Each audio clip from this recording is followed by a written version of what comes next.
Hello, welcome to INSITE, that is the Individual and Social Influences of Technology Lab at the University of Ottawa in Canada. I'm Sara, a media creator assistant at the INSITE Lab, and today we're going to talk about a revised measure of partner sexual communication that Sara, Marilyn, Konrad, Erin, and other members of the lab have been working on since 2018. Specifically, we're going to talk about Sara's project on the scale that she did in 2018 and 2019 for the Undergraduate Research Opportunity Program at the University of Ottawa. The Female Partners Communication During Sexual Activity Scale by Alexandria McIntyre-Smith and William A. Fisher measures how comfortable women are with talking about their pleasure during sexual activity to their partners and how often they do so. However, this scale was only designed for people with female genitalia, which potentially overlooks the differences in how people with female and non female genitalia sexually communicate.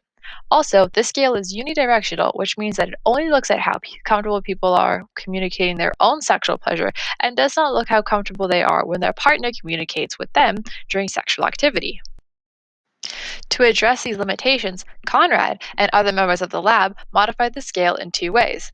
First, they modified the questions to assess differences in sexual communication between female and non female people. Second, they added questions, shown in the yellow on the table, to make the scale bidirectional, which means they can measure how comfortable people are with their own sexual communication and how comfortable they are when their partner communicates with them.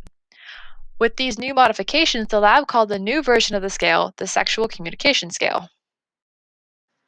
For her project, Sara came up with two goals. First, she wanted to examine whether there is a difference between men and women in how comfortable they feel to sexually communicate. Second, she wanted to determine if men and women were more comfortable communicating with their partners or if they were more comfortable with their partners communicating with them during sexual activity. Next, Sara and her team conducted a study with 1,126 undergraduate students to look into the 12-item sexual communication scale. Specifically, the sexual communication scale measured how easy it is for people to sexually communicate and how easy it is for their partners to sexually communicate. Higher scores meant a greater ease of sexual communication. Further, the score measured how frequently people sexually communicate and how frequently their partners sexually communicate. Higher scores meant a higher frequency of sexual communication.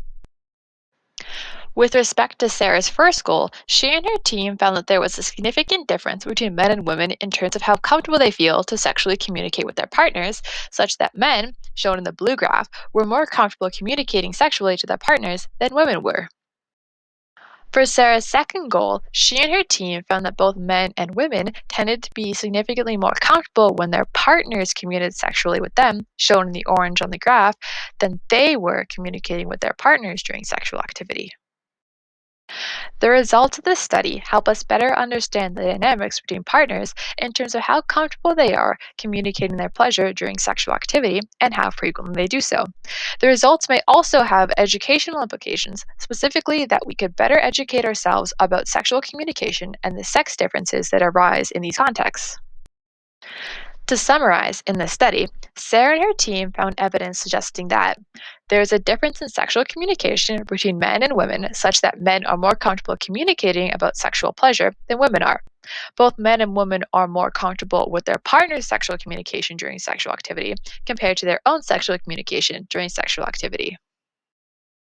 Currently, the larger team on this project is finalizing a manuscript with two samples that includes examining the factor structure of the sexual communication scale. Sara presented the findings of this project at the ICP conference at the University of Ottawa in 2019 and different findings of this project at the CPA convention in 2020. And that's it for today. Please share this video, subscribe for more, and expand your knowledge with us.